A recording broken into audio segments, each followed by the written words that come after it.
राधे राधे गोविंद गोविंद राधे।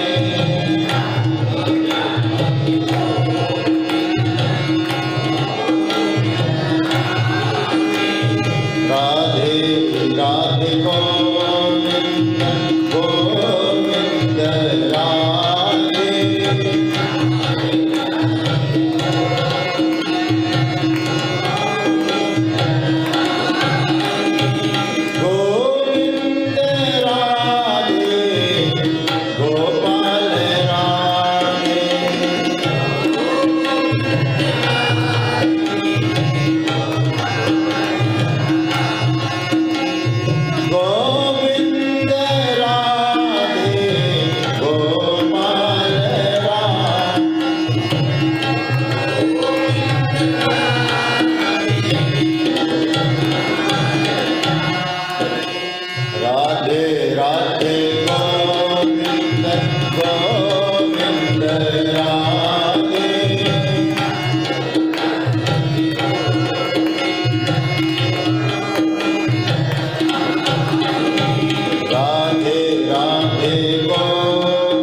बोलिए भक्तवत्सल भगवान की, कृष्ण कन्हैया लाल की,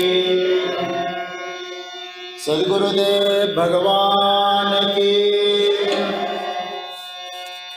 युगल सरकार की, गौ माता की, गंगा मैया की, सब संतन की, सब भक्तन की, गुरुदेव भगवान की, सत्य सनातन धर्म की। ओम नमो भगवते वासुदेवाय।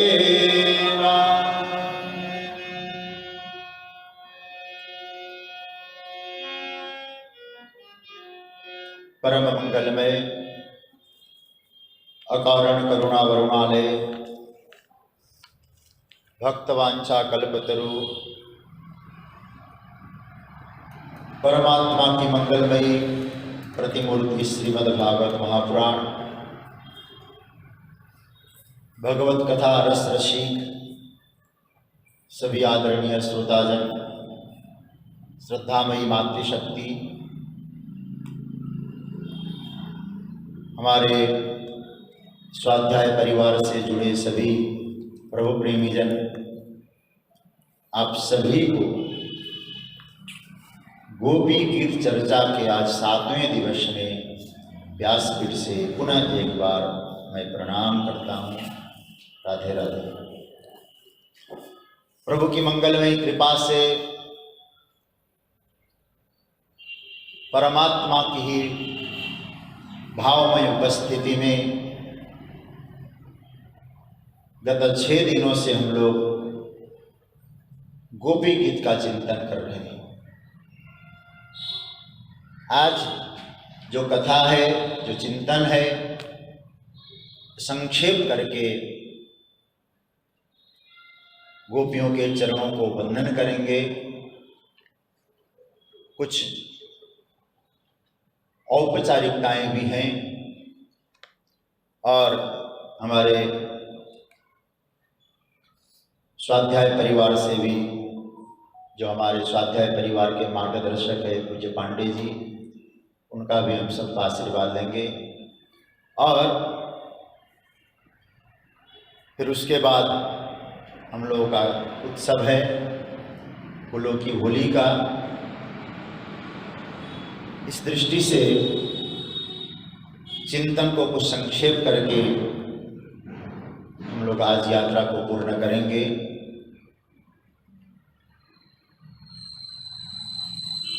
कल तक हम लोगों ने 15 श्लोक तक संक्षेप में चर्चा की और मैंने कहा था कि भाई आज गोपी गीत सबसे अंत में पाठ करेंगे, इसलिए आज करीब सवा घंटा 1 घंटा ही मैं कथा करूंगा। उसके बाद फिर इसका पाठ करेंगे, कुछ औपचारिकताएं हैं, फिर उत्सव भी है, तो इन सब को समेटना है। आज इस दृष्टि से जो बची हुई कथा है उसको संक्षेप में चिंतन करेंगे। 15 श्लोक तक हम लोगों ने चिंतन किया। गोपी प्रेम की जो दिव्य धारा में प्रवाहित होने का तो अवसर मिला, लेकिन गोपी भाव तो गोपियों के चरण रज की कृपा के बिना समझना संभव नहीं। फिर भी केवल उनके भाव को बंधन कर रहे हैं हम लोग। कल चर्चा आई प्रियतम के बिना क्या स्थिति होती है प्रेमी की, उसका दर्शन किया। गोपियाँ कहती है जब आप वन में होते हो और संध्या को जब लौट के आते हो, टकटकी लगा के आपके रूप माधुरी का पान करने का जो भाव रहता है, लेकिन पलके गिर जाते हैं और थोड़ा सा त्रुटि का जो समय है उस समय भी आपके दर्शन में जो विक्षेप होता है, ऐसा प्रतीत होता है सरकार युग बीत गए। प्रियतम के विरह में एक एक क्षण साधक के लिए युग के समान होता है। इसलिए परमात्मा को भूलना ये विपत्ति है। हमारे शास्त्रों ने इसलिए को हनुमान जी तो कहते हैं कि विपत्ति का मतलब संपत्तिहीन होना विपत्ति नहीं है। कहा हनुमंत विपत्ति प्रभु सोई, जब तब सुमिरन भजन न होई। भगवान का विस्मरण होने लगे तो साधक को समझना चाहिए मेरे ऊपर विपत्ति आ गई। इसलिए और विरह की अवस्था ऐसी होती है साधक के लिए जो निरंतर वही याद आता है, स्मरण बना रहता है। इसलिए गोपियों ने कहा प्रभु हम सब कुछ न्यौछावर कर चुकी आपके ऊपर। क्या क्या न्यौछावर कर रही गोपियां? अब यहाँ 16वें श्लोक में गोपियां बोल रही हैं। मैं बोलूं फिर आप लोग बोलिएगा। पति सुतान्वय भ्रातृबान्धवान् अति विलंघ्यते त्यच्युतागता गतिविदस्तवो गीतमोहिता कितवयोषिता कस्त्यजन्निसि। गोपियां कह रही है हे कितव, आप तो कपट का भाव दिखाते हो श्याम सुंदर। पति पुत्र पति सुता अन्वय भ्रातृ बांधवान् अति विलंघ्यते अंति आगता तब गतिविदः उत्कीत मोहिता कितव निशि योषित कह त्यजेत।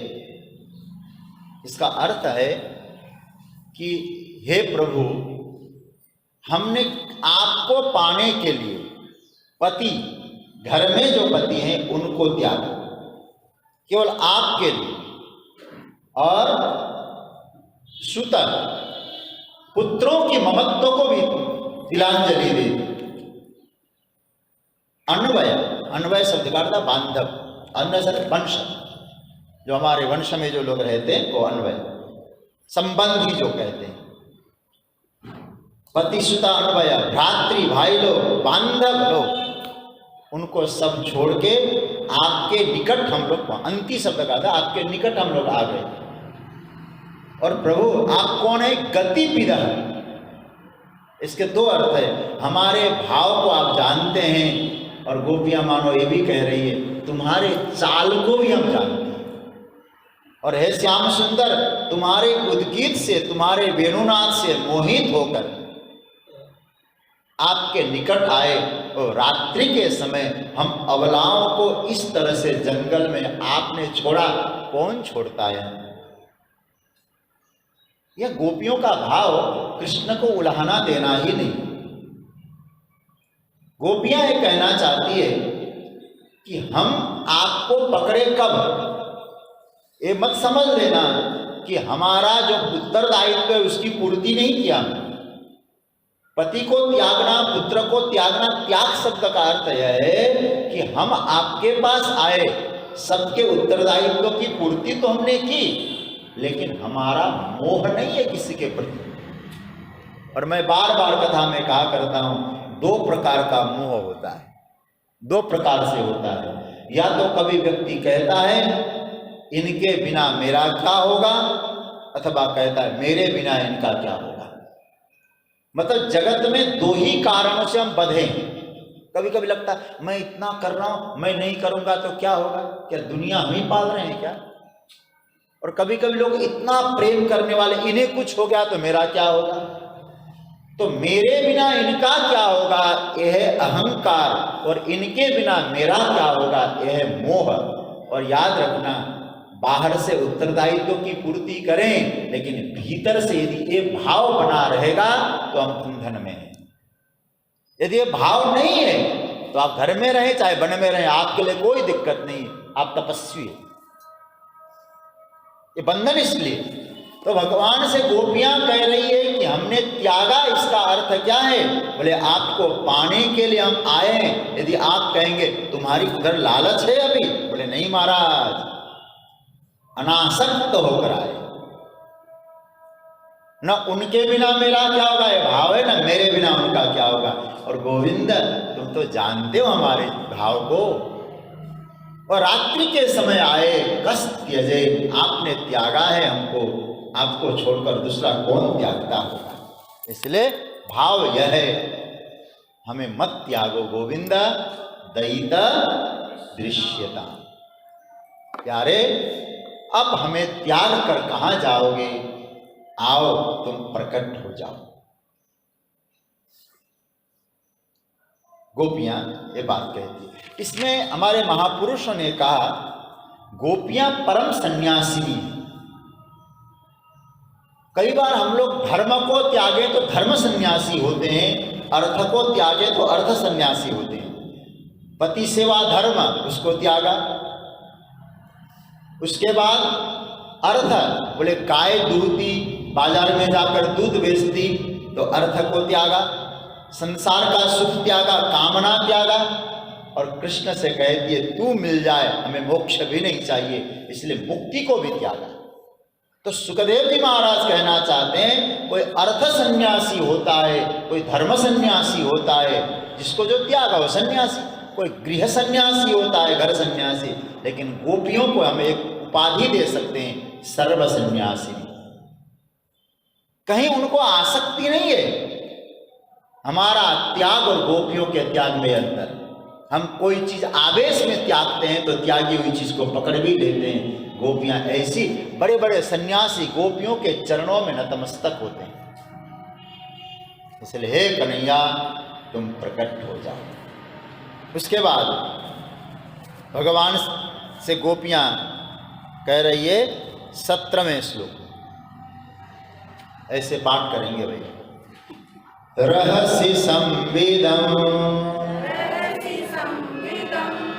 ऋच्छयोदयं प्रहसिताननं प्रेम वीक्षणं बृहदुरश्रियो वीक्षधामते मुहुरति स्पृहा मुह्यते मन। प्रिय, रहसि संविदं ऋच्छयोदयं प्रहसिताननं प्रेम वीक्षणम बृहदुर श्रियो धाम वीक्ष मुहु अतिस्प्रिया मन मुह्यते। बड़ा सुंदर सूत्र है। गोपियां कहती है रहस्य संविदम, अब याद कर रही है प्रियतम की। बोले रहस्य मतलब एकांत में, संविदम आप कुछ चेष्टाएं करते थे, आप कुछ वार्तालाप करते थे। उन वार्तालाप को जब हम समझती है ना, सुनती है ना, हमारे हृदय में हृच्छयोदयम, प्रेम उमड़ने लगता है। कृष्ण की बतियाओं को सुनकर, बातों को सुनकर हमारे हृदय में प्रेम उमड़ता है, हृच्छयोदय। और भगवान प्रहसितारण, आपका मुखमंडल हमेशा मुस्कुराता हुआ मिला, सर्वदा आप मुस्कुराते रहते हैं। प्रहसिता आनंद शब्द का है मुख। कन्हैया का मुख कैसा है? बोले हमेशा मुस्कुराते हैं। तो मानो गोपियां कह रही है आपके ऊपर जब जब विपत्तियां आई होगी, दुनिया में ऐसा कोई व्यक्ति नहीं होगा जितनी विपत्तियां आपके ऊपर आ सकती। आप तो अभी मथुरा में जन्म लिए हैं, मानो गोपियां भाव प्रकट कर रही है, क्योंकि गोपियां तो कन्हैया को जानती है ना। अब मानव बनकर आए, लेकिन देखिए जिस दिन प्रभु का प्राकट्य हुआ उसी दिन मौत की धमकी चालू हुई। कारागार से गोकुल में रहना, 6 दिन के थे तब से आक्रमण। आप जरा सोचिए, एक साधारण व्यक्ति का जीवन हो तो कितनी विपरीत परिस्थितियां प्रभु के जीवन में आई। एक जगह जन्म हो भी कारागार में, दूसरे के घर में पलना बढ़ना, वहां भी 6 दिन से हमला चालू हो जाता है, पूतना आती। उसके बाद फिर भगवान वहां से भी 4.5 वर्ष की अवस्था में गोकुल से वृंदावन चले जाते, और वृंदावन में भी रोज आक्रमण।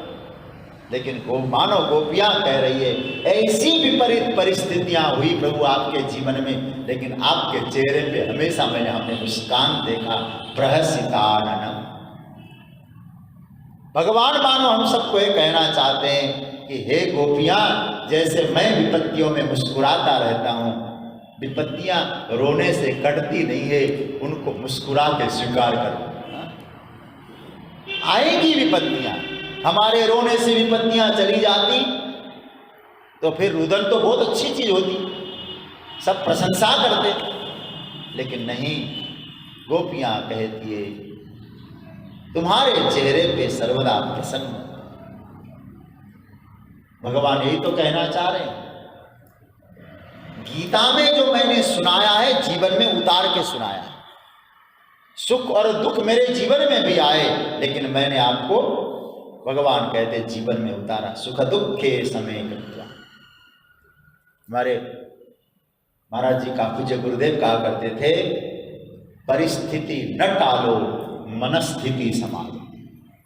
परिस्थिति को टाल ही नहीं सकते आप। राम जी नहीं टाल पाए, और हम लोग लल्लू पंजू टालेंगे परिस्थिति को। इसलिए अपनी मनस्थिति को संभाल के रखो। और भगवान गोपियां कहती, हमको मालूम है प्रहसितारण, और ऐसे विपत्तियों के बीच में भी चेहरे में खुशी और बहुत प्रेम भरी चितवन से आप देख रहे थे। और भगवान आपका वक्षस्थल जब हम देखा करती थी, आपके वक्षस्थल में हमने लक्ष्मी का चिन्ह देखा। आपके वक्षस्थल में लक्ष्मी विराजती। कैसा ठाकुर जी का हृदय है, छाती है, कहा कि जहां लक्ष्मी नित्य निवास करती। वीक्ष धामते, और उस स्वरूप को देखकर, उस हृदय को देखकर महाराज हमारा मन आपकी ओर आकृष्ट है। अच्छा, भगवान के हृदय को देखकर आकृष्ट क्यों है? गोपियां मानो कह रही है, प्रभु आपका जो हृदय है ना, ऐसा लगता है सबको स्वीकार करने वाला हृदय। सच्ची बात तो यह है, हमारा भगवान ही ऐसा है जो सबको स्वीकार कर सकता है। बृहद पूरा है ठाकुर जी का हृदय, कोई साधारण नहीं है, विशाल हृदय है। तो भगवान, क्या आप जिनको स्वीकार कर रहे हैं, अमलात्मा विमलात्मा, उन योगी जनों को ही स्वीकार करते हैं? हमारे लिए कोई स्थान नहीं है क्या वहां? भगवान आप तो सबको स्वीकार करते हैं। और सच्ची बात है, राजीव नयन धरे धनुषायक भगत विपत्ति भंजन सुखदायक। वहाँ एक श्लोक एक मंत्र आया है, सबल आयक। भगवान के चरण कैसे हैं? बोले सबल आयक है। वो चाहे बानर पूजे। ओ महाराज जी आइए, कुर्सी लाओ भाई। हमारे तुलसी बनी से महाराज जी पधारे हैं, आइए महाराज। नारायण विराज। तो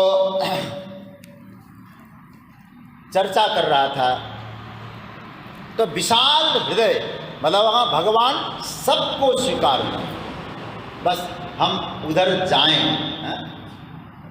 भगवान गीता में क्या कहते हैं? ममई वांश, तुम मेरे ही हो। तो इसका अर्थ क्या हुआ? भगवान ने हमको स्वीकारा है, लेकिन हम उधर जा रहे या नहीं जा रहे, अपने आप से पूछो। तो गोपियां कहती है, आपका विशाल हृदय जहाँ लक्ष्मी निवास करती है, तो हमें भी उस हृदय में स्थान दो सरकार, क्यों हमें तड़पा रहे? बृहदुर स्त्रियो विक्षधामते मुहुरति स्त्रिया मुह्यते मना। इच्छा हो रही है कब आपका वो दिव्य वक्षस्थल का आश्रय प्राप्त करें, आपके चरण कमलों का आश्रय करें। अब गोपियां 18वां श्लोक, ये बड़ा सुंदर श्लोक है, इसका पाठ करते हैं। ब्रज बनोकशान व्यक्तिरंगते ब्रिजिनहंत्रलम् विश्वमंगलम् त्यजमनाक्षण त्वत्स्पृहात्मना स्वजन हृदरुजां यन्निषूदनम्। गोपियां कहती है, हे अंग, हे प्यारे, ते व्यक्ति आप प्रकट हुए। किसके लिए प्रकट हुए आप? तो गोपियां कहते ब्रज बनौकसाम, व्यक्ति ब्रज में रहने वाले ब्रजवासियों के लिए आप आए। अब इसका अर्थ देखेंगे, क्यों आए? ब्रिजिनम हंत्री, बोले उन ब्रजवासियों के, ब्रिजिन कहते कष्ट इत्यादि को, हंत्री हरण करने के लिए आप आए। और विश्वमंगलम, और जगत का मंगल करने आए। न और हम सब कौन है? त्वत्स्पृहात्मना, आपको चाहने वाले। और जो आपको चाहता है उसका क्या? स्वजन हृत रुजाम, तो आपके स्वजन हो गए। जो आपको चाहता है वो आपका स्वजन है, तो उसके हृदय में बैठने वाले रुजाम मतलब रोग को, निषूदनम रोग को दूर करने वाले, मनाथ त्यज, ऐसी कृपा करो, कुछ हमारे लिए भी छोड़ दो, रोग को दूर कर दो। हम आपको चाहते हैं। गोपियां कहते ब्रज बनौकसाम व्यक्ति, आप आए और किसी के लिए हो सकता है जगत कल्याण करना आपके लिए सेकेंडरी काम है। देखो गोपियों का भाव, जगत का कल्याण सेकंड में है, पहला काम ब्रज बनौकसाम ब्रिजिनम मंत्री, आप हमारे लिए आए। देखो प्रेम की बड़ी उच्चतम अवस्था है। हम भगवान के हैं, हम भगवान के होते होते भगवान हमारे हो जाते हैं। शुरुआत में ठीक है, आपको स्वीकार करना पड़ेगा कि मैं परमात्मा का हूं, लेकिन ये भाव जब शिखर पे पहुंचता है तो आप कहने के अधिकारी होते हैं भगवान मेरे। आज गोपियां कहती है भले ही दुनिया वाले कुछ भी कहे, लेकिन सरकार आप हमारे हैं, हमारे लिए आए हैं। इसलिए ब्रज बनौकसाम व्यक्ति, अगरबत्ती जल रहा है साहब, धुआं जरा बंद कर दीजिए ना उसका। तो ब्रज बनौकसाम व्यक्ति, ब्रजवासियों के लिए आप व्यक्ति मतलब प्रकट हुए। कैसे भगवान है? अब यहां गोपियों का भाव यदि गंभीरता से चिंतन करना, भगवान है अव्यक्त और गोपियां कहते हमारे लिए ही व्यक्त हुए। हमारे कौन? बोले स्वजन। ये जरा सोचिएगा ये सूत्र पर, भगवान कौन है? अव्यक्त है, और व्यक्त किसके लिए होते हैं? स्वजन के लिए होते हैं। स्वजन कौन है? बोले भक्त। ज्ञानियों को भगवान के प्राकट्य की आवश्यकता नहीं है, भक्तों को आवश्यक है भगवान। ज्ञानी तो आत्मा अनुभव कर सकते हैं, परमात्मा मेरे हृदय में है, मैं ब्रह्म हूं, अनुभव कर सकता है, लेकिन भक्त तो चाहता है परमात्मा मेरे बने रहे। जैसे मैं उदाहरण दिया करता हूं कथाओं में, जैसे कोई तालाब है, शीत ऋतु में तालाब में पूरा बर्फ जम गया, लेकिन जो गर्मी का समय था बहुत गहरा तालाब है, उस तालाब में स्नान करने कौन जाएगा? बोले अच्छा तैरना जिसको आता हो वो तो जाएगा, लेकिन जिसको तैरना नहीं आता वो कहेगा भाई जब शीत ऋतु में बर्फ जम जाएगा ना तब हम इसके ऊपर खेलेंगे, अभी तो हम जा नहीं सकते क्योंकि डूबने का डर है। बस यही सूत्र है, गहराई में मतलब उस जल में कोई आकार नहीं है, और ऐसी अवस्था में ज्ञानी तो प्रवेश कर सकते हैं। भक्त कहते भाई इस ज्ञानी में तो हम डूब जाएंगे। इसलिए कई बार जब वेदांत की चर्चा होती है ना, भक्त तो कहते हैं हमारे दिमाग के ऊपर से निकल गए।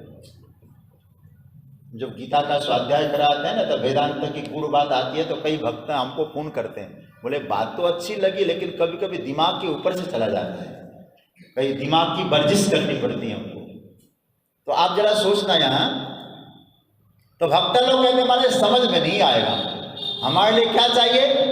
बोले निर्गुण निराकार ज्ञानियों को दे दो, तुम तो हमारे लिए व्यक्त होके आए हो, औरों के लिए नहीं आए हो। अरे बड़े बड़े अमलात्मा विमलात्मा आपको तो हृदय में अनुभव कर सकते हैं, लेकिन हम तो आपका स्वरूप चाहते हैं। किसके लिए व्यक्त हुए? ब्रज बनौकसाम व्यक्ति।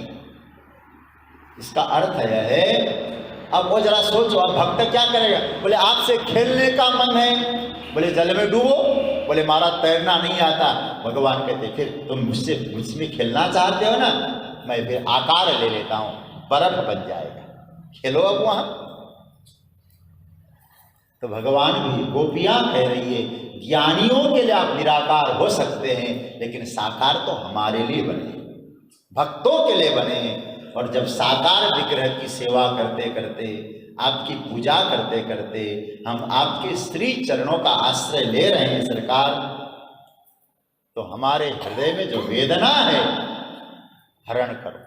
निर्गुण ब्रह्म भक्तों की वेदना का हरण नहीं कर सकता, सगुण साकार जो परमात्मा जो मेरा है वही हमारे दुख को हरण कर सकता है। इसलिए बिंदु जी महाराज बहुत सुंदर सूत्र देते हैं। अरे कुछ जो उपाधियां होती है ना वो भक्तों ने आपको दी है, कुछ टाइटल ठाकुर जी को ऐसे हैं भगवान के पास नहीं थे, भक्तों ने गिफ्ट में दे दिया, ए लो कुछ गिफ्ट हम भी दे देते हैं। बोले एक टाइटल क्या कहते हैं? बोले हमने पतित पावन तुमको गिफ्ट में दे दिया, ये तुमको तुम्हारा नाम पतित पावन। बोले क्यों? बोले महाराज हम पतित न होते और तुम हमको पावन न करते तो तेरा नाम पतित पावन कैसे होता? हम पतित हुए इसलिए तो तू पतित पावन बना, पापहारी क्यों बना तू? हम पापी न होते तो पापहारी बनता तो क्या? गोपियां कहती है कि आप आए क्यों हो? ज्ञानियों के लिए नहीं आए हो, हम प्रेमियों के लिए आए। अरे भाई बरस तो ऐसी घूमिए, ज्ञानी भी आके लट्टू होके वापस लौटते हैं यहाँ, उद्धव सरीखे ज्ञानी। तो गोपियां बहुत सुंदर भाव दे रही है, ब्रज बनौकसाम व्यक्ति। इसलिए तुम साकार बन के आए हो, मेरे बन के आए हो, हमारे भी तो दुख को दूर करो। विश्व का मंगल सेकेंडरी काम है, कर लेना। यहां से तू चला जाएगा बाद में कन्हैया तो वहां कर लेना, लेकिन आज तो हमारे दुख को दूर करो। भगवान ने कहा दुख क्या है? बोले रोग है, ऐसा रोग बन गया है और रोग निकल नहीं रहा है।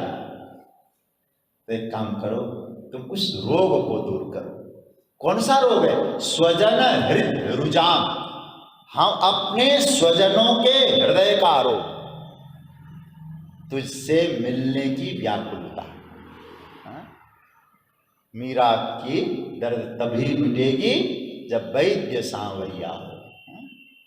मीरा कहती है ये मेरा दर्द दुख रोग तब मिटे जब मेरे सामने सांवरिया वैद्य होके प्रकट होता है। इसलिए गोपियां कह रही है आपको ही प्रकट होना पड़ेगा हमारे दुख को दूर करने के लिए, क्योंकि आप जानते हो रोग क्या है। क्यों? आप स्वजन है ना। अरे एक माता अपने साधारण पुत्र की भाव को समझ सकती है, आप तो जगत के सर्वस्व हो और सरकार हमारे हृदय की भावना आप समझते और हमारे हृदय में क्या रोग है ये ठीक करो। बोले कौन सा रोग है? बोले तुझसे मिलने की जो व्याकुलता है वो पूरा करो। बोले कैसे होगा? बोले तेरे मिलने से ही होगा, आप आ जाओ। ब्रज बनो कसाम व्यक्ति रंगते ब्रिजिनहंत्यलम विश्वमंगल।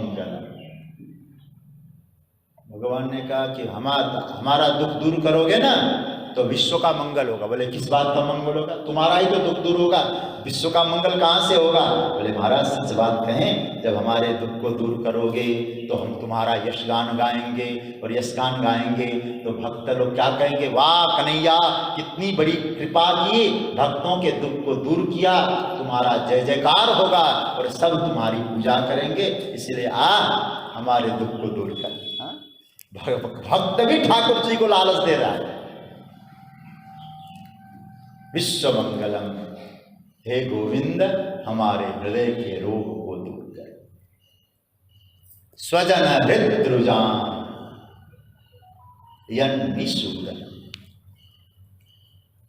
हे प्रभु आप हमारे लिए हमारे हो, हम तुम्हारी। तो भगवान से कह रही हैं गोपियां त्वत्स्पृहात् बना। अच्छा भगवान का जन कैसे बनता है? त्वत्स्पृहात् बना, त्वत् आपको जो चाहता है। भगवान का अपना भक्त कैसे बनेगा? जो भगवान को चाहता है वही भगवान का भक्त है। अब आप अपने आप से पूछिएगा जो गोपी गीत के माध्यम से, भीतर से टटोलना, हम चाहते किसको है? और बुरा नहीं मानना, भगवान को चाहते हैं कि भगवान से चाहते हैं, ये भी अपने आप से पूछ लीजिएगा। हम नहीं बताएंगे कि किसको चाहते हैं। गोपियां कहती है हम तुमसे नहीं चाहते, हम तुमको चाहते। त्वत्स्पृहात्मना, केवल केवल आप चाहिए। इसलिए हे प्रभु आपको जो चाहता है उसको भी आप नहीं मिलोगे। जो आपको आपसे चाहता है तो उसको दे दो। क्या दे दो? धन दे दो, पद दे दो, वैभव दे दो, ठीक है मान लेते हैं। लेकिन जो आपको चाहता है उसके सामने तो आपको जाना पड़ेगा ना। गोपियां 18वें श्लोक में कह रही है आप हमारे लिए आए हैं, हम आपकी हैं और आपको चाहते हैं, हम आपसे नहीं चाहते। इसलिए तुम हमारे लिए आओ, मेरे बन के आओ कन्हैया। तो अंतिम श्लोक है गोपियों का, फिर हमको इसको समेटने में थोड़ा टाइम लगेगा, इसलिए अंतिम श्लोक का पाठ करिएगा। इसका धीरे धीरे बोलूं। यत्ते सुजात चरणाम गुरुहं स्तनेषु भीतासनै प्रियदधीमहि कर्कशेषु तेनाटभीमटसि तद्व्यथते न किंस्वित् पूर्वादिभिर्भ्रमति धीर भवदायुषां नः। इसका अर्थ क्या है? प्रिय या संबोधन है प्रिय, हे प्यारे, यत् ते सुजात चरणाम अंबुरुहम कर्कशेषु स्तनेषु भीता दधीमहि ते अटभिम अटसि किंस्वित् कुरूपाद्रिभिर न व्यथते नह धीर भ्रमति भवत् आयुषाम न। बड़ा प्यारा भाव है। अंतिम श्लोक का तो क्या कहना, बलिहारी गोपियां कह रही है, हे प्यारे, यद जो ते मतलब आपके सुजात चरणाम। अब देखो ठाकुर जी के चरण कमल कैसे, सुजात, सुजात शब्द का अर्थ होता है अभी अभी जन्म लिया हुआ बालक, अभी उसके पांव जमीन पर पड़े ही नहीं, अब उसके चरण कैसे होते हैं? आप जरा सोचिए कितने कोमल होते हैं। गोपियां कहती ऐसे ही यत्ते सुजात चरण, सुंदर और अभी अभी पैदा हुए इतने सुंदर सुकोमल चरण।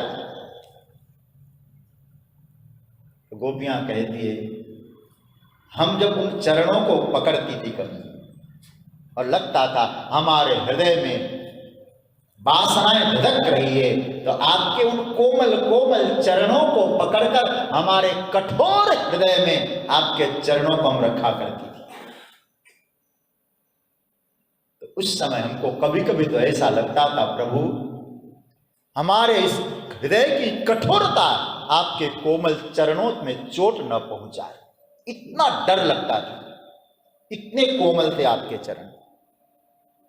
भगवान के भले ही गायों के पीछे चले हों, लेकिन भक्त तो कहते आपके चरणों में एक कमल के कांटे तो छोड़ दो, एक कमल जो है गुलाब की कमल की पंखुड़ियां भी गड़ सकती है, ऐसे कोमल चरण है प्रभु के। मानस में तो आया है प्रभु के चरण कितने कोमल हैं। जनकपुर में जनक जी की वाटिका में प्रवेश करते समय द्वार रखवाला कहता है महाराज कोमल चरण कमल बिनु पनई, पखुड़ी पायल गड़ी जइयो, राम जी विनती सुनो। बहुत कोमल चरण है, उन कोमल चरण और हमारा हृदय कितना कठोर, जब हम रखती थी तो क्या लगता था आपके चरणों में चोट पहुंच रहा है।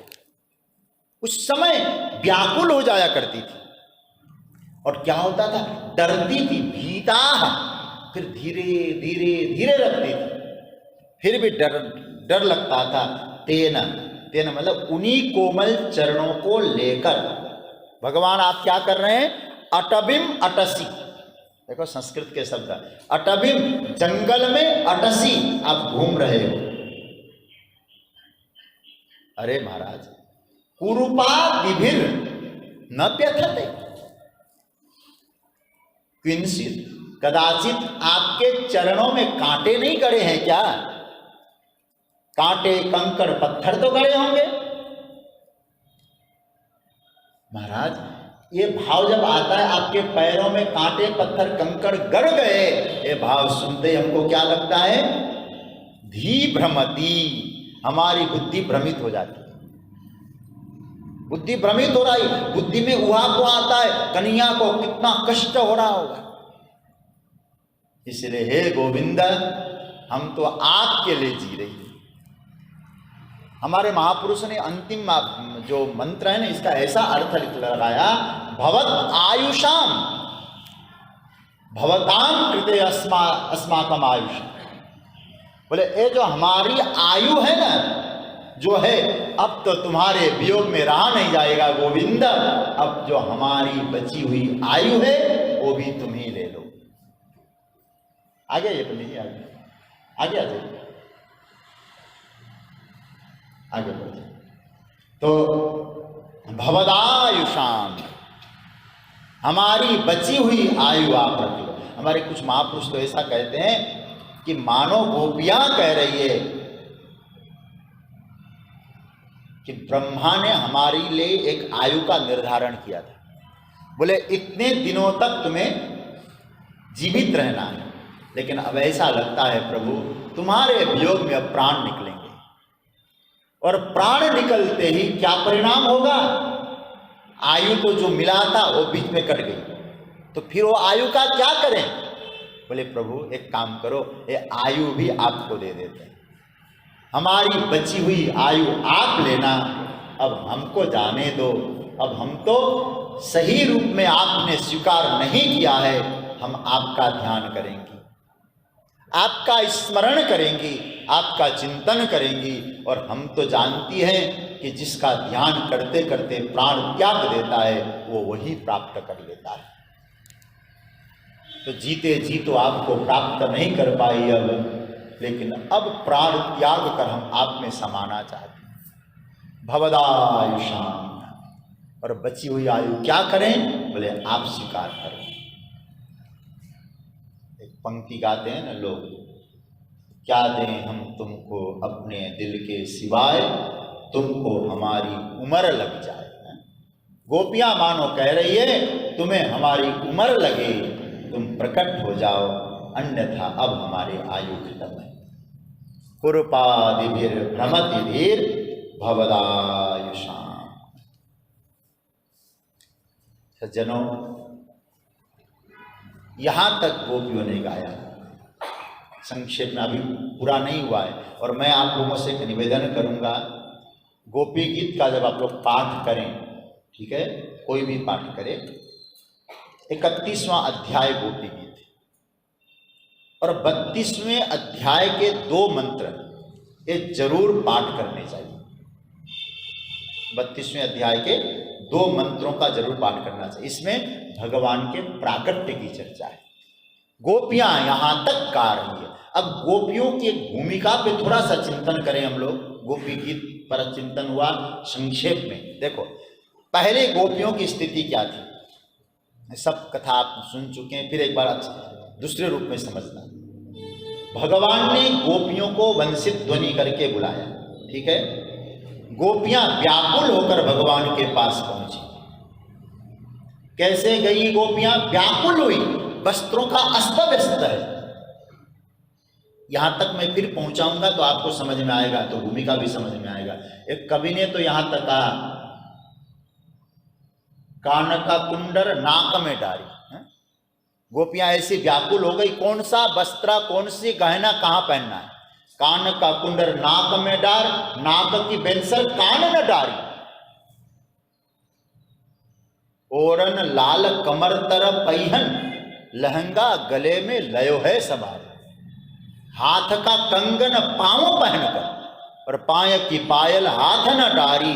काजल एक ही आंख लगा, जिमि लाल समीप गई ब्रज नारी। ऐसे गई, ठीक है। उसके बाद भगवान ने पहले कुछ परीक्षाएं ली, फिर गोपियों ने अपने भाव व्यक्त किए प्रणय गीत के माध्यम से। फिर भगवान ने कहा ठीक है, आओ अब हम तुमसे रास करते हैं। तो भगवान और गोपियों के बीच में रास प्रारंभ हुआ। आप लोग कहते हैं भजन गाता ही नहीं है, आज एक भजन सुना देते चलिए। रास चला। कैसा रास चला? मैं समापन कर रहा हूं एक भजन। वृंदावन की गलियन में, गाना पड़ेगा आप सभी को। वृंदावन की गलियन में रास रचाए गिरधारी। वृंदावन की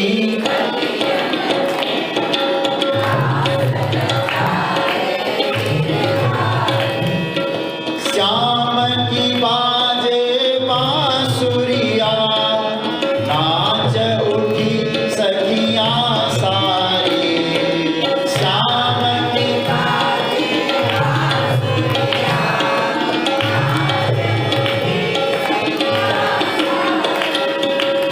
वृंदावन की गलियन में रास रचावे गिरधारी।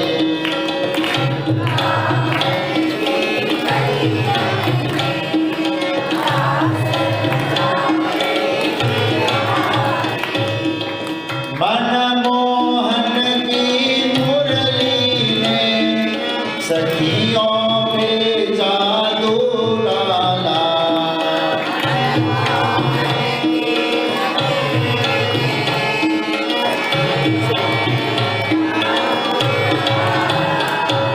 प्रेम से बोले हर बाला, जय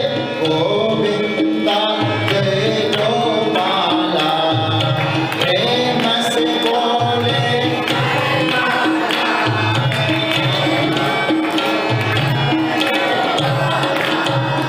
आज छठा वृंदावन की लागे है जग से न्यारी।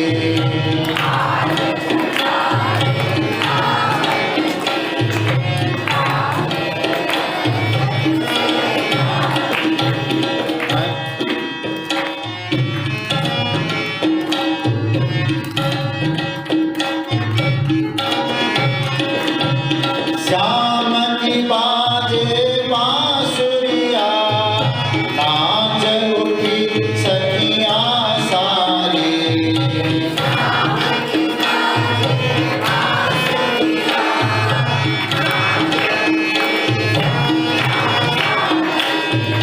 वृंदावन की कलियन में रास रचावे गिरधारी। ऐसी रास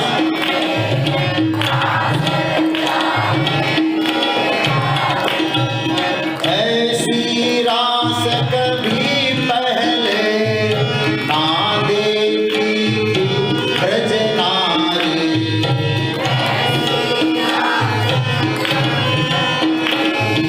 ना देखी थी देखत नटवर की लीला सहित भई नगरी सारी। नटवर की लीला सहित भई नगरी मोहन लागे हर ग्वाला हर गोपी राधा प्यारी। मोहन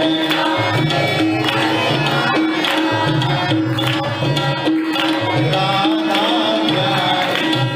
श्याम की बाजे बांसुरिया नाच उठी सखियां सारी।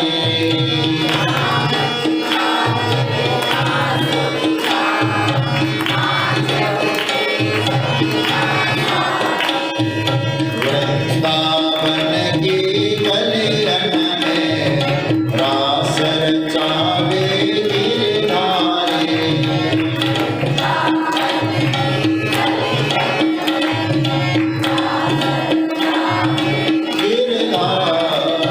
दिव्य रास हुआ भगवान श्री कृष्ण गोपियों के बीच में, और गोपियों के मन में एक सात्विक भाव का उदय हुआ, और सात्विक अभिमान का, हम सुंदरी हैं इसलिए कृष्ण ने हमको स्वीकारा।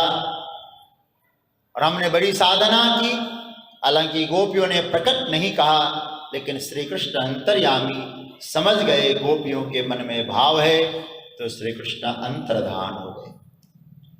तो भगवान जब छिप गए तो गोपियां भगवान को खोजने लगी, वृंदावन के कुंजों में खोजती है, खोजते खोजते निकुंज में प्रवेश करती है, वहां श्री किशोरी जी का साक्षात्कार होता है। श्री राधा रानी ने अपनी सारी बातें बताई, और राधा रानी के कहने पर सभी गोपियां यमुना तट पर पहुंचती हैं। यमुना तट पर पहुंची। अब तक गोपियों के जीवन में क्या आया, थोड़ा सा चिंतन ये करना है हमको। सबसे पहले गोपियां कन्हैया के पास आई, ठीक है, भगवान का अनुसरण किया। उसके बाद भगवान का अन्वेषण किया, भगवान का अनुसरण किया, भगवान के पास गई। और फिर अनुसरण करने के बाद जब भगवान ने स्वीकार किया, तो दूसरा सूत्र गोपियों के जीवन में आया, भगवान अंतर्धान होते हैं। ध्यान से सुनिएगा, आपको अच्छा लगेगा। पहला सूत्र है अनुसरण करना, उनकी ओर बढ़ना। दूसरा सूत्र आया भगवान अंतर्धान होते हैं, तो भगवान का खोजने लगी, अन्वेषण करने लगी। खोज रही है, दूसरे से पूछ रही है कहाँ गए प्रभु। प्रभु की ओर जाना ये अनुसरण है, प्रभु को खोजना ये अन्वेषण है। लेकिन जब भगवान नहीं मिल रहे हैं तो भागवत में आया है एक गोपी पूतना बनती है और एक गोपी कृष्ण बनती है, और कृष्ण बनने वाली गोपी पूतना बनने वाली गोपी से कहती है कि मैं तुमको अपने धाम भेज दूंगी। और एक गोपी कुकुरमुत्ते को उठाती है और उठाकर कहती है आओ इंद्र बारिश कर रहा है, मैंने गिरिराज जी को धारण किया है। ये क्या है? बोले कृष्ण लीला का अनुकरण करना।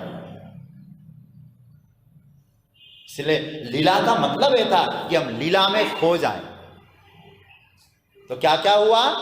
अनुसरण, अन्वेषण, अनुकरण, फिर भी नहीं मिले भगवान। तो तीसरा सूत्र आया गायन। तब गोपियों ने गाया। फिर चौथा सूत्र क्या है? एक गोपी गीत में 19 श्लोकों में गोपियों ने गाया है। तो यहां 3 सूत्र, 4 सूत्र हुए, कितने हुए? फिर मैं आपको पूछूं, राष्ट्र का एक सार भाग समझना। अनुसरण करना, अन्वेषण करना, अनुकरण करना, गायन करना, ये 4 हो गए। 5वां अब आ रहा है 32वें अध्याय का। इस तरह से गोपियां गा रही है। सुखदेव जी कह रहे हैं, परीक्षित इति गोप्यः प्रगायन्त्य प्रलपन्त्यश्च चित्रधा रुरुदुः सुस्वरम राजन कृष्ण दर्शन लालसा। एक गोपियों की 5वीं भूमिका है। अब गोपियां गाना बंद कर दिए, गाते गाते थक गई, अब गोपियां बैठ के रोने लगी। ये सूत्र जरा गोपी गीत को समझना। अब रुरुदु सुस्वरम, बहुत सुंदर स्वर से गोपियां रोने लग गई। गायन तो जहां तक ठीक है, स्वर में चल सकता है ना, लेकिन रोना भी स्वर में चलेगा। लेकिन भगवान सुखदेव जी के शब्द है भाई, बिना तोल मोल के तो बोलने वाले है नहीं सुखदेव जी। क्या कहते? सुस्वरम रुरुदु, बहुत सुंदर स्वर से गोपियां रोने लगी। अच्छा सज्जनों, ये सुस्वर क्या होता है जी? सुंदर स्वर क्या होता है? देखो 2 प्रकार से रोना है। या तो पदार्थ के लिए रोते हैं या परमात्मा के लिए रोते हैं। किसके लिए रो रहे हैं पहले चिंतन करो। अश्रु आवश्यक है। अश्रु को विषाद बनाते हैं कि अश्रु को आश्रय बनाते हैं। हमारे प्रभु के लिए गिरे हुए अश्रु क्या आश्रय बन सकते हैं? रुदन आवश्यक है। कबीरदास जी का भाव है ना, कबीरा हंसना दूर कर, रोने से कर प्रीत, बिनु रोइए कित पाइए, प्रेम प्यारे मीत। कैसे संभव है? आप कभी एक चिंतन करना, हम जीवन भर रोए हैं कि नहीं? बुरा नहीं मानना, हमारे आंसुओं का मूल्य किसने समझा? कोई भी आता है अपने वेदना लेके हम रोने लगते हैं। दुनिया में ऐसा कौन व्यक्ति होगा जो आपके आंसुओं की कीमत जानता होगा? आप कभी चिंतन करना गंभीरता से। कोई बालक खड़ा होना चाह रहा था दीवार के सहारे, कुछ लोग वहां बैठे थे, अच्छे लोग थे। दीवार पे खड़ा होना चाहा, 2-3 बार उठ नहीं रहा।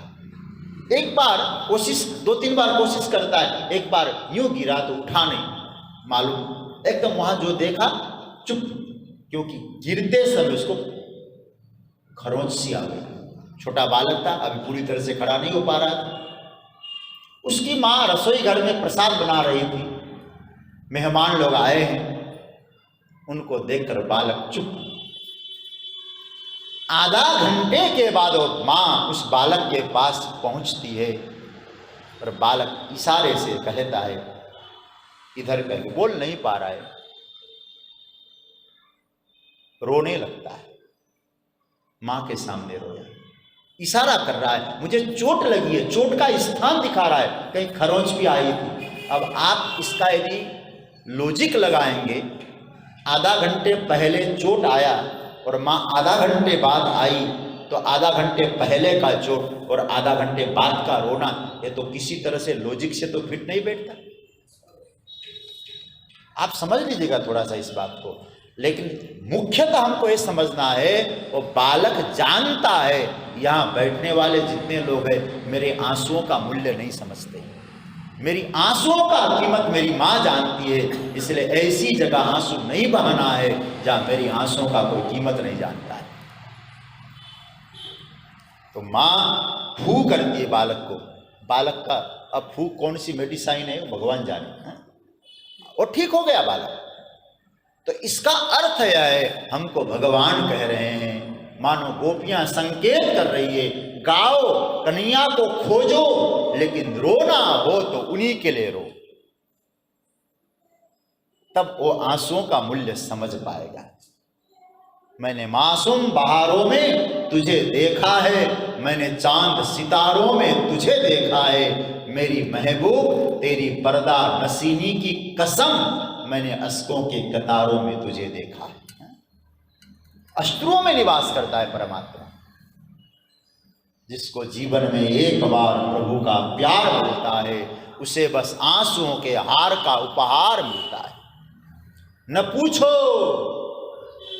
पूछो उस बेकली का हाल, न पूछो, न तन से प्राण जाता है, न प्राणाधार मिलता है। भला किसको बताएं मर्ज की बढ़ती हुई मंजिल, न कोई वैद्य मिलता है, न उपचार मिलता है, दूर रहने पर भी न जाने क्या क्या बातें होती है।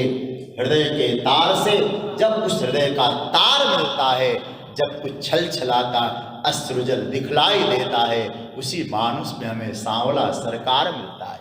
वही सांवला सरकार है, वही कन्हैया है, जब हम प्रभु के लिए अश्रु बहाते हैं। गोपियां जानती है इस बात को, अभी तक रोई नहीं है गोपियां, अभी तक कन्हैया का अनुसरण किया, कन्हैया का अन्वेषण किया, कन्हैया का अनुकरण किया, कन्हैया के लिए गाया, अब कन्हैया के लिए रो रही है। और सच्ची बात तो यह है, रुदन तो प्रभु के साथ मूल्य समझता है वो आंसुओं का। अश्रुओं को आश्रय बनाना है तो कभी एकांत में जाइए और उसके चरणों में बैठ के रोना चालू करिए। सूरदास जी कहते, मैं रोज कृष्ण का दर्शन करता हूं। भक्तों ने कहा, महाराज आपके नेत्र नहीं है ना, आप कन्हैया को कैसे देखते हैं? मेरा घनश्याम आंखों से देखा नहीं जाता, आंसुओं से देखा जाता है। आज को और मैं जो कह रहा था, सुस्वर कैसे आंसू बन सकते हैं, रोना कैसे सुस्वर हो सकता है? सज्जनों, सुखदेव जी के शब्द है, यदि पदार्थ और पद को पाने के लिए यदि आप रोते हैं तो आपका रोना दुस्वर है, और वही रोना परमात्मा के लिए हो जाए, आपका रोना भी सुस्वर हो जाएगा। इसलिए सुंदर संगीत बन जाएगा रोना। निस दिन बरसत नैन हमारे, परमानंद दास का एक भाव है। कभी परमानंद कहते हैं, कन्हैया के बिना जब गोपियां थी वहां रुदन करती थी, और रुदन से क्या हुआ? ब्रज के बिरही लोग विचारे, श्याम सुंदर दरस बिना असुवन बहत पनारे। ये प्रेम का तत्व है। आंसुओं से परनाले प्रकट हो जाते थे ब्रज में। गोपियां, सुखदेव जी कहते, समर्थन कर रहे सुखदेव जैसे ज्ञानी, गोपियां कृष्ण को पाने के लिए रोने लगी। इति गोप्या प्रगायन्त्यः, इस तरह से गा रही है, प्रलाप कर रही है, आओ लाला, आओ कन्हैया, आओ प्रियतम। नहीं आते हैं तो रुदन करने लगी। रुरोदो सुस्वरम राजन कृष्ण दर्शन लालसा। श्री कृष्ण दर्शन की लालसा को लेकर गोपियां रुदन कर रही है, बड़े स्वर से रो रही है, मतलब स्वर से रो रही है, कृष्ण के लिए रो रही है। रुदन का प्रभाव देखो, पहले श्लोक में रुदन का वर्णन है और दूसरे श्लोक में तासामाविरवुच्छौरी स्मयमान मुखाम्बुज पीतांबर धरस्रगभि साक्षान मन्मथ मन्मथ। इधर गोपियां रोती है, दूसरे श्लोक में सुखदेव जी घोषणा करते हैं रासेश्वर लीलाधारी परमात्मा नंदन नंदन ब्रजेंद्र नंदन श्याम सुंदर परम प्रियतम प्रकट हो जाते हैं। बोलो कृष्णचंद्र भगवान की। भगवान गोपियों के सामने प्रकट हो गए। कैसे प्रकट हो गए? कहते करोड़ों करोड़ों कंदर्प दर्प दलन, करोड़ों महाराज कामदेवों की शोभा को भी लज्जित कर दे ऐसा रूप माधुरी लेकर प्रकट हो रहे हैं। और यहां तक कह रहे हैं ये जो पीतांबर ठाकुर जी ने पहना था, अब पीतांबर धरा, हमारे महापुरुषों ने कहा पीतांबर धारण किया, लेकिन हमारे गुरुजनों ने ऐसा अर्थ लगाया अब पीतांबर यहाँ का हाथ में लेके आ गए, हाथ में पकड़ा है पीतांबर। किसने प्रभु से कहा महाराज पीतांबर तो ओढ़ रहे थे, अब कहाँ हाथ में लेके प्रकट हो रहे? भगवान ने कहा मालूम है गोपियां मेरे लिए रोई है ना, जो मेरे लिए रोता है उनके आंसुओं को पहुंचने के लिए गले का पीतांबर हाथ में लेकर आता। अथवा एक संत का भाव यह है, कभी कभी आपने देखा होगा किसी को प्रणाम करना, अपनी पराजय को स्वीकार करना होता है तो ऊपर का पीतांबर टोपा इत्यादि हाथ में लेकर प्रणाम करते हैं। प्राय ऐसा होता है, मैंने देखा। मैं चित्तौड़गढ़ की तरफ जाता हूँ, वहाँ तो मेवाड़ी टोपी पहनते हैं और वहाँ जो प्रणाम करना होता है ना, टोपी को रखते हैं तब प्रणाम करते हैं, मतलब हम आपकी शरण में हैं। अब तो भगवान मानो कहते हैं मैं हार गया हूं। पीतांबर हाथ में लेकर पीतांबर धरस्रग भी साक्षात मन्मथ मन्मथ परमात्मा प्रकट हो जाते हैं। रासेश्वर रास बिहारी परमात्मा का जब प्राकट्य हुआ है, गोपियों को कैसा लगा? बोले तनवह प्राण विभागत,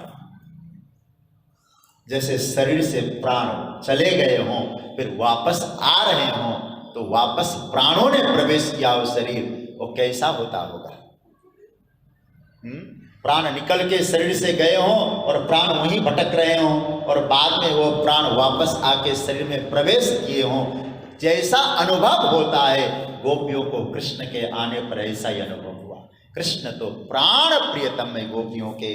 तो जैसे परमात्मा प्रकट हो गए, टकटकी लगा के गोविंद गोपियाँ प्रभु का दर्शन कर रही है। और यहाँ केवल मेरा एक ध्येय था कि परमात्मा और गोपियों का मिलन हो जाए। कारण क्या है? अब रास के संक्षेप में मैं पूरा कर दूं रास को। उसके बाद रास प्रारंभ हुआ। ऐसे गोपियों ने कुछ प्रश्न भी किए हैं।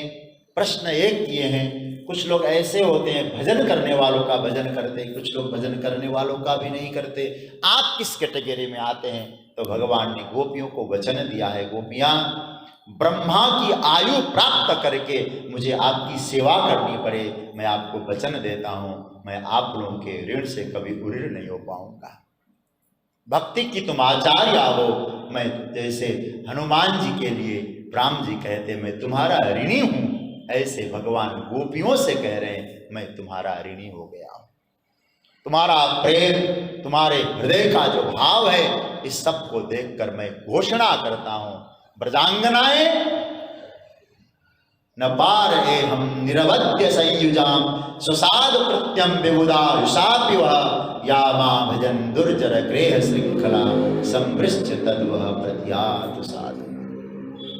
और उसके बाद आओ गोपियां, आप में जो सूक्ष्म अभिमान आया था उसको दूर करने के लिए मैं अंतर्धान हुआ, तो आपसे मेरा कोई द्वेष नहीं है। आइए अब रास करते हैं। तो श्री कृष्ण और गोपियों के बीच में रास प्रारंभ होगा। कैसा रास? अंगना मंगना मंतरे माधवो माधवम माधवम चांतरे रंगना इत्थमा कल्पिते मंडले मध्यगा संजगो वेणुना देवकी नंदना। कैसा रास चल रहा है, जरा दर्शन करना। एक एक गोपी, एक एक कृष्ण, दो दो गोपी, दो दो कृष्ण, कई कई गोपी, कई कई कृष्ण, कई कई गोपी, एक एक कृष्ण। इसलिए पीछे देखिए कितना सुंदर रास मंडल। तो भगवान का दिव्य रास विहार, रास मंडल तैयार हुआ। और रास मंडल में महाराज किशोरी जी भी आई, गोविंद भी पधारे और दिव्य रास प्रारंभ हुआ। इसका कौन वर्णन कर सकता है। बलयानाम नूपुराणाम किंकरीणाम च योषिताम। जब रास प्रारंभ हुआ, आकाश में अनंत अनंत विमान घूमने लगे और घूमते घूमते क्या स्थिति हो गई महाराज। अप्सराएं स्वर्ग से ऊपर विमान में बैठकर रास का दर्शन करना चाहती है। उनके ऊपर लगाए हुए यहाँ पुष्प की बेड़ियां टूटकर गिरने लगती है और पुष्प की वर्षा प्रभु के ऊपर होने लगती है। दिव्य रास का वर्णन हुआ है। रास पूर्ण होने के बाद सबको परम कृतार्थता का अनुभव होता है।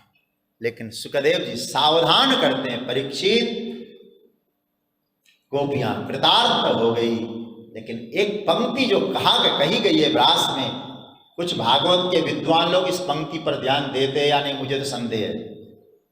सुखदेव जी महाराज कहते हैं, क्योंकि आजकल भागवत के कथावाचक केवल कहानी से कथा सुनाते हैं, रास के तत्व को समझना है, श्लोक जरूर समझना चाहिए। सुखदेव जी कथा को समापन कर रहे थे तो क्या बोलने लगे, कहीं लोगों को भ्रम ना हो जाए। नासुयन खलु कृष्णाय मोहितास्तस्य माया मन्यमाना स्वपार्श्वस्थान स्वान स्वान दारान प्रजौ कसन। हे परीक्षित, जो जो गोप, जिन जिन गोपियों का कृष्ण के रास मंडल में आना हुआ, उन उन गोपियों का शरीर उनके घरों में ही था। समझ रहे बात को। जिन गोपियों का शरीर कृष्ण से मिलने के लिए गया, उन गोपियों का शरीर अपने घर पे था। तो सुखदेव जी क्या कहना चाह रहे, सुन लो कान खोल के। रास की चर्चा, रास की लीला इस शरीर के मिलन की लीला नहीं हो सकती। यदि शरीर के मिलन की लीला होती तो उनका शरीर वहां पहुंचना चाहिए था, बल्कि पांचभौतिक देह नहीं गया, दिव्य चिन्मय देह चिदानंद से मिलने पहुंचा। क्योंकि देह जब देह से मिलता है तो आनंद हमेशा रहने वाला नहीं मिलता है, वहां क्षणिक आनंद होता है। लेकिन गोपियों को परम आनंद और निरंतर आनंद प्राप्त हो रहा है। सीधी सी बात है, शरीर के मिलन के ऊपर की बात है। और बुरा नहीं मानना, शारीरिक स्तर पे तो रास को समझाया भी नहीं जा सकता और समझ भी नहीं पाए। दिव्य प्रेममय लीला है। इसलिए हे परीक्षित, ये आत्मा परमात्मा से मिलन है, प्रेम प्रियतम से मिलन है। मुझे एक पंक्ति याद आ रही है गोस्वामी बिंदु जी, प्रेम इधर से चला। देखो महापुरुषों का भाव, प्रेम इधर से चला उधर से प्राण सिधारे, दोनों ही मिल गए। एक पंक्ति पे ध्यान दें, प्रेम इधर से चला उधर से प्राण सिधारे, दोनों ही मिल गए देह मंदिर के द्वारे। एक दूसरे को जब दोनों ने अपनाया, पता नहीं कौन कब किसमें समाए, पता नहीं कब कौन किसमें समाए। प्राण प्रेम में समाए या प्रेम प्राण में समाए। क्या ऊंची स्थिति, जरा देखिए। प्रेम इधर से चला उधर से प्राण सिधारे, दोनों ही मिल गए देह मंदिर के द्वारे। जब एक दूसरे को एक दूसरे ने अपनाया, पता नहीं कब कौन कहां किसमें समाया। प्रेम तत्व के सिंधु में, कृष्ण प्रेम तत्व है, प्रेम तत्व के सिंधु में प्राण बिंदु जब खो गया, पंच तत्व तन त्याग कर अलख निरंजन हो गया। ये है प्रेम, ये है रास। पांचभौतिक काया, पांचभौतिक शरीर से मिलन को रास मत समझ लेना। यह दिव्य चिन्मय देह चिदानंद से मिलन है, क्योंकि श्री कृष्ण का पांचभौतिक देह नहीं है। वाल्मीकि जी तो रामायण में भी स्पष्ट कहते राम जी को, अरे जीव तो स्वरूप से सच्चिदानंद है, आप तो शरीर से भी सच्चिदानंद है, चिदानंदमय देह तुम्हारी। तो श्री कृष्ण चिदानंद है और चिन्मय तत्व चिदानंद से मिलना यही रास की उच्च भूमिका है। इसलिए और इस रास को, गोपी प्रेम को, इस रसवर्षिणी लीला को जो सुनेगा उसको मिलेगा क्या, वो भी फल भी बता देता हूं आपको। फल सुन लो, क्या इस फल का, ध्यान से सुनने का फल क्या है। विक्रीडितम प्रजवधो गिरिदम च विष्णु श्रद्धान विदोन शृणुयात् अथ वर्णयेत्यः भक्तिम पराम भगवती प्रतिलभ्य काम हृद्रोग मास्व पहिनोद्य चिरेण धीरा। ध्यान से सुनिएगा फल क्या है। एक गोपांगनाओं का श्री कृष्ण से मिलन रास, इस रास के 5 अध्यायों को जो प्रेम से सुनेगा, चिंतन करेगा, श्रद्धा पूर्वक मनन करेगा, सुखदेव जी कहते उसके हृदय का रोग दूर हो जाएगा। हृदय का रोग, विकार, काम विकार, ये विकृतियां दूर हो जाएंगी। जिस फल के बारे में, जिस कथा का फल ऐसा दिव्य हो, उस कथा में यदि हम लोग किसी प्रकार के कहीं वासना की दृष्टि को रखेंगे तो सुखदेव जी की आत्मा रोएगी सज्जनों। इसलिए खूब चिंतन करना, ये दिव्य चिन्मय लीला है।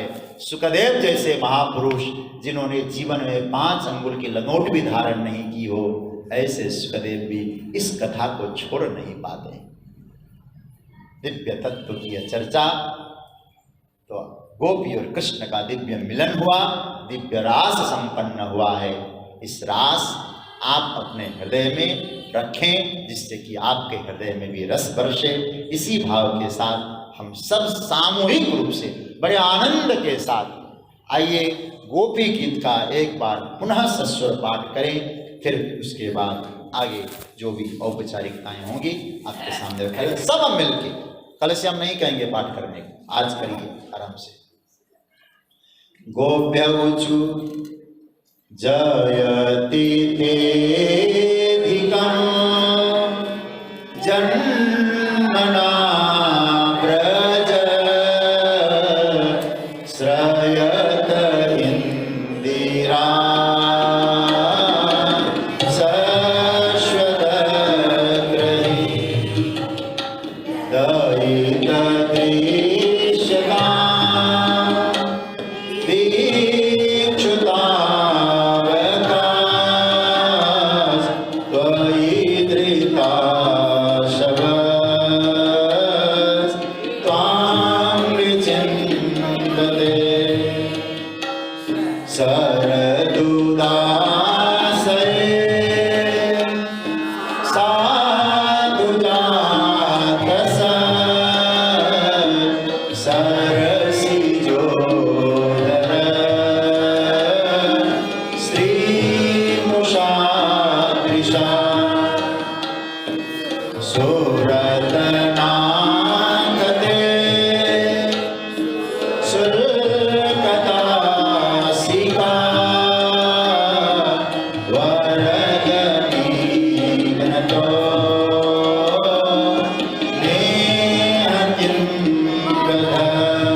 संतमं च ते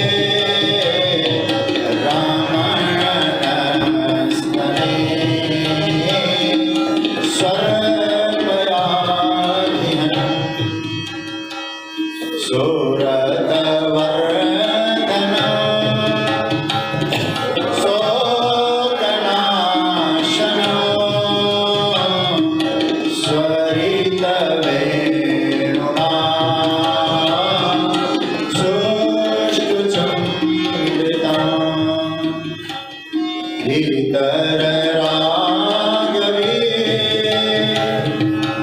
मारणं वेतर वीरण तेदरामृतम् अटतियन् भवान् नन्दिकाननो त्रुटिर्योगायते त्वामपश्यताम् कोटिलकुन्तलम् श्रीमुखं च ते जगमुदीक्षताम् पक्ष्मकीदृशाम् गतिसुतान्वया भ्रातृबान्धवान् अतिविलम्ब्यते त्यच्युतागता गतिविदस्तवो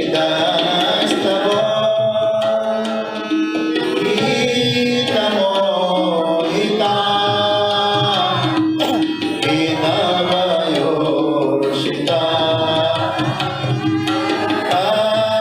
अस्त्यजेन्निसि रहसि संविदम् रीक्षयोदयम्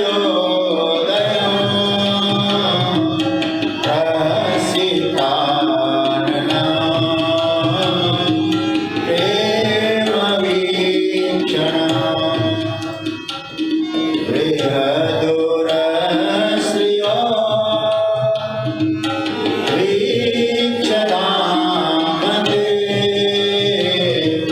मोहरते स्नेहा मोह्यते मनः प्रजवनौकसा व्यक्तिरङ्गते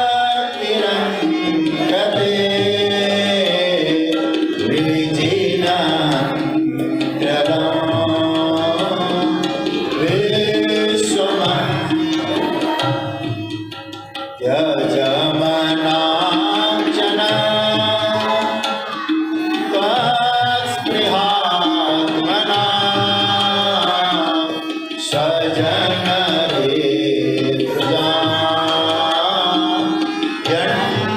यन्निषूदन यत्ते सुदातचरणाम्बुरुहस्तनेषु वेकासनै प्रियदधीमहि कर्कशेषु तेनाटवीमटसि तत् व्यथते न किंचित् कुरुपादिभिर्भ्रमति निर्भवदायुषाम् इति गोप्यः प्रगायन्त्यः प्रलपन्त्यश्च चित्रधा रुरोधुः सुस्वरं राजन् कृष्णदर्शनलालसा तासामाविरभुच्छौरिस्मयमानमुखाम्बुज पीताम्बरधरस्रग्भिः साक्षान्मन्मथमन्मथः।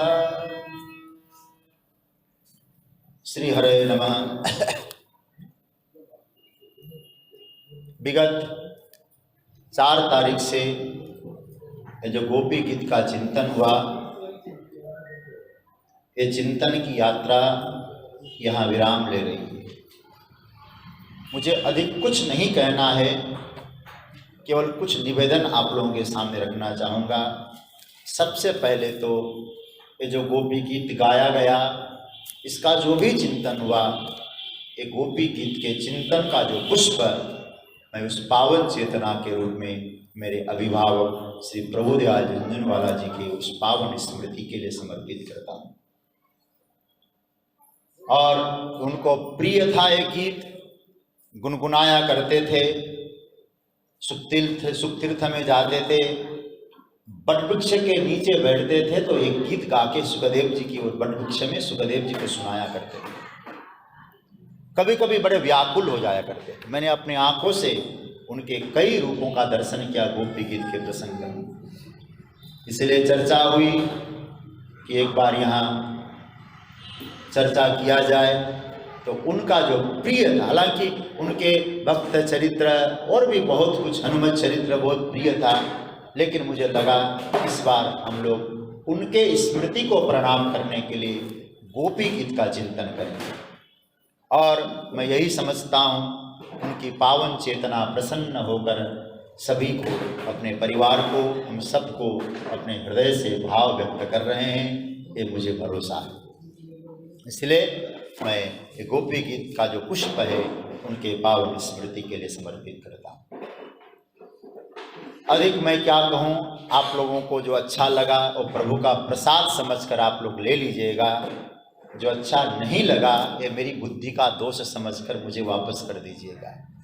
क्योंकि जो ग्रंथ में लिखा है, संतों की वाणी है, भागवत में जो कुछ है सही है। प्रस्तुतिकरण में कोई गड़बड़ हो सकता है तो व्यक्ति की बुद्धि तो सीमित है ना, इसलिए दोष बुद्धि की बुद्धि। अच्छा है ये प्रभु प्रसाद है, वो कहीं कमी है, लेकिन केवल ये कहना चाहूँगा कुछ समझ में ना आए तो मेरी बुद्धि को दोष दीजिए, मैं स्वीकार करूँगा। कृपया सुखदेव जी की वाणी और भागवत के शब्द और महापुरुष के चिंतन को दोष मत दीजिएगा। खूब आनंद से यात्रा हुई, अच्छा लगा, और ऐसा मुझे तो प्रतीत हो रहा है कि पूज्य बाबूजी की चेतना फिर सक्रिय है चाकुलिया। और मैं एक कहूँ वो पुष्पित नहीं हुई तो उनका अपराध हो जाएगा, ये पुष्पित भी हो रही है। और मुझे तो लगता है उनका लगाया हुआ ये साधना का और सत्संग का और जो सच्चर्चा का जो सुंदर वृक्ष है, वाटिका है, पुष्प जो उद्यान है, वो पुष्पित भी हो रहा है और फलित भी हो रही है। दोनों है, फल भी प्रदान कर, ऐसा प्रतीत हो रहा है। वो आनंद की यात्रा हुई। और मोर क्या बताएं भाई, इतना ही कहेंगे। बहुत दिनों से चर्चा हो रही थी हमारे आदरणीय रवि भैया से कि एक बार चाकुलिया के लिए कभी समय निकालिए। बीच में लॉकडाउन आया और घर बैठे बैठे चर्चा होती रही। और हमारे लॉकडाउन में हनुमत चरित्र चला 3 दिन का, फिर गीता के स्वाध्याय में। तो हमारे भैया और माता जी, भाभी जी भी प्राय उस स्वाध्याय की कक्षा में जुड़ती रही, यात्रा चलती रही हम लोगों की। लेकिन आपसे मेरा संपर्क बना रहा और संयोग बना। तो आज मुझे लगता है कि इस तरह से जो यात्रा हुई, मैं और तो कुछ नहीं कहूँगा, क्योंकि जिनके प्रति मैं नतमस्तक हूँ और उन्होंने जो कहा, पूज्य प्रभुदयाल जी ने मेरे लिए कभी कुछ कहा हो, मेरी साधना के संदर्भ में भी और कुछ व्यवहारिक धरातल पर भी कुछ उन्होंने मुझे कहा है, वो मैं व्यक्त नहीं करना चाहूँगा। और मुझे लगता है कि वो मेरे लिए एक शिक्षा थी, और मेरे उससे जो उन्होंने कुछ शिक्षाएं दी तो मुझे लगा मुझे बहुत उससे लाभ मिला। कभी कभी मैंने एक अनुभव किया, जब उनके पास बैठता था ना, तो कभी कुछ अनुशासन के रूप में मुझे अभिभावक लगते थे, और जब कुछ वार्ता मैं करता था उनसे तो मुझे अपने मित्र लगते थे। और कोई शिक्षा देनी थी तो गुरु जैसे लगते थे, और स्नेह देव होना था तो माता पिता की तरह स्नेह प्रदान करते थे। जैसे कहा जाता है ना, सारे संबंध एक जगह पर्यवसान हो जाते हैं, तो मुझे उनमें दिखाई दिया। कभी मित्र सरीखे लगे, कभी अभिभावक की तरह लगे मुझे, और कभी गुरु की तरह लगे, और क्या कहें, कभी मातृ पितृ की तरह स्नेह भाजन भी लगे। तो सारे संबंध एक जगह जाएं और संबंध को निभा सकता हो, मुझे प्रभुदयाल जी पूज्य बाबूजी में दिखाई दी। इसलिए पुनः उनकी पावन चेतना को मैं प्रणाम करता हूँ। बहुत आनंद से उनका स्मरण करते हुए हमने गीत का, हालांकि बहुत संक्षेप में गाया, कई भाव दबा के हम आगे बढ़े, कई भाव आ रहे थे, कहूँ लेकिन कह नहीं पाया, समय का भी था कुछ ऐसा ही, और बहुत संक्षेप में सुनाया। लेकिन जो सुनाया मैं तो एक कहूँगा, ईश्वर के चरणों में समर्पित हो।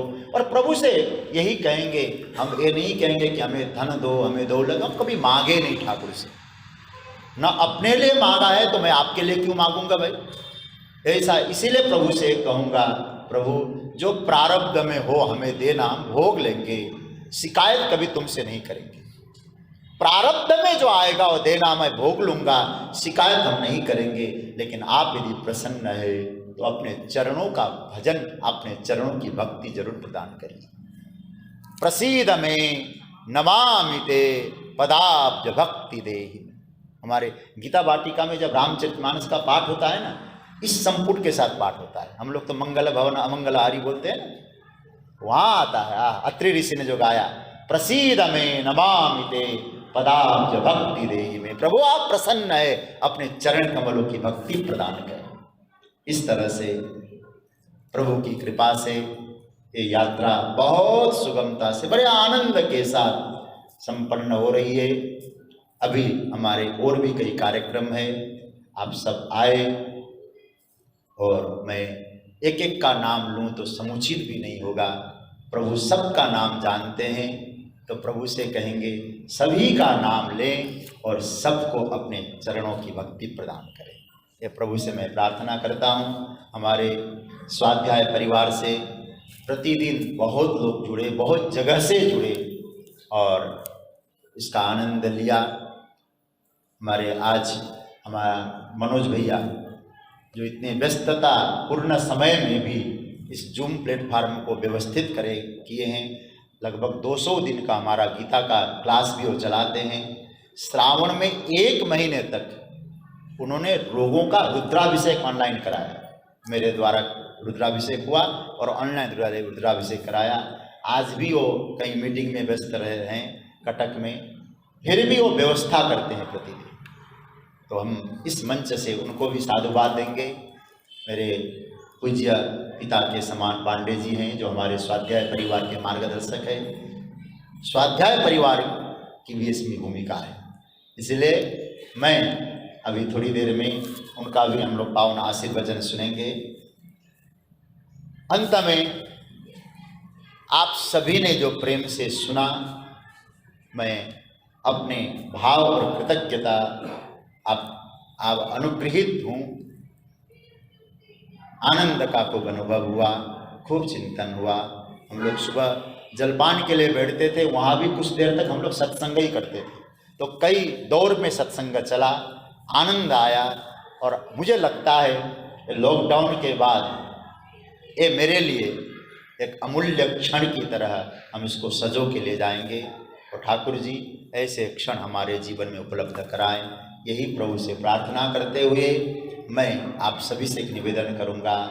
ऐसा कहा गया है भागवत जी की कथा में, श्रोता और वक्ता के द्वारा जाने में कोई अपराध हो जाए 3 बार हरे नमः का उच्चारण करना चाहिए, ऐसा कहा गया है। इसलिए पहले मैं बोलूँगा, फिर आप लोग बोलिएगा, दोनों हाथ ऊपर करके। हरे नमः हरे नमः हरे नमः जन्माद्यस्य तोर्भयादितरतश्चार्थेष्वभिज्ञस्वराट् तेने ब्रह्महृदाय आदिकवये मुह्यन्ति यत्सूरयः तेजो वारिभृतां यथा विनिमयो यत्र त्रिसर्गो मृषा धाम्ना स्वेन सदा निरस्तकुहकं सत्यं परमो धीमहि। अच्युतम केशवम का एक श्लोक हम लोग गाते हैं, मैं बोलूं फिर आप लोग बोलिएगा। अच्युतम केशवम राम नारायण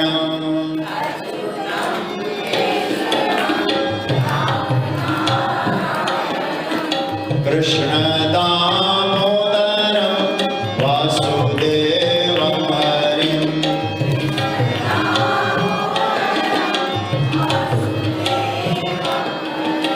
श्रीधरं माधवं गोपिका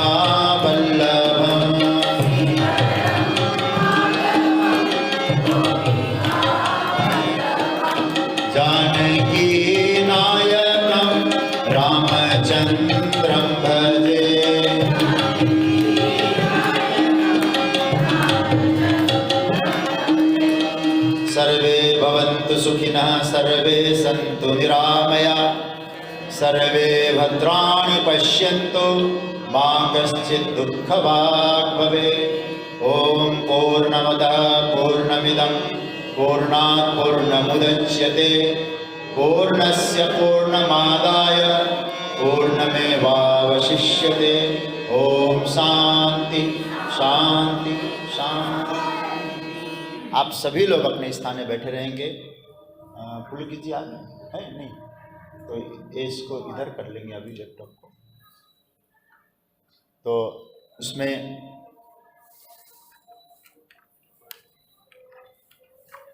इसको अभी यहाँ कर दीजिए, बाद में उधर कर लेंगे इसको पूरा। नहीं इसी को पूरा उठा दें,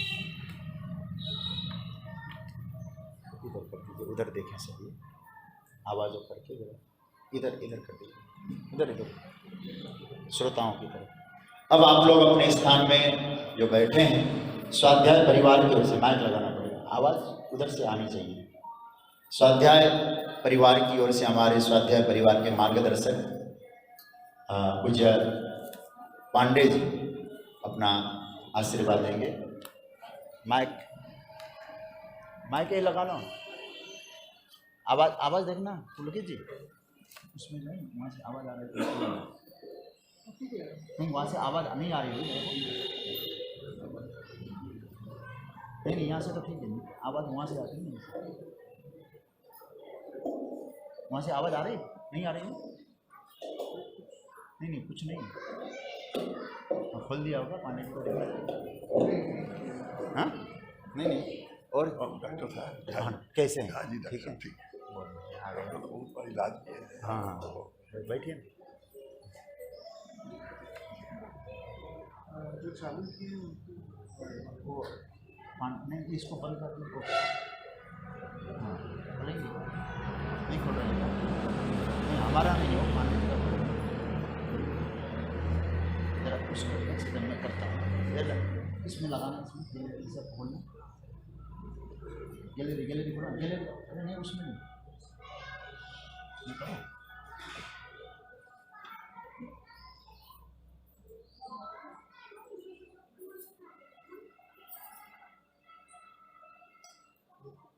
ये वाले पांडे, ये वाले बुलाने हैं। हाँ